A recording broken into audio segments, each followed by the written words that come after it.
We've got euro-dollar trading at 112. Anything Draghi can do to change that?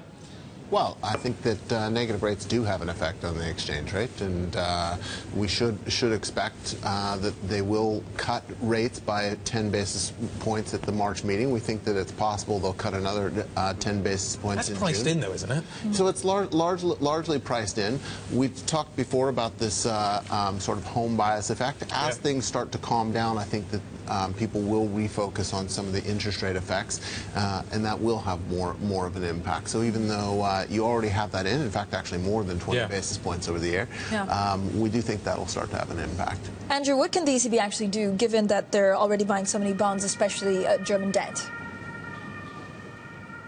I think one thing they can do is provide the banks with liquidity.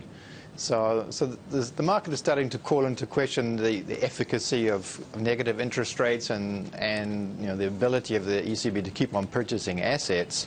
So one thing it certainly can do, and that comes out of the conventional toolbox, is just the long-term tender refinancing operations.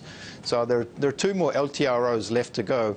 Those LTROs have got conditions attached to them that banks have to pass on the liquidity in the form of loans to the real economy. So one thing the ECB could do is maybe relax some of that conditionality, or just simply introduce another no conditions LTRO. That's particularly what I think some of the periphery banks would need, given the way their markets are now trading and spread and yield terms.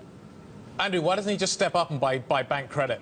Wouldn't that be a logical next step?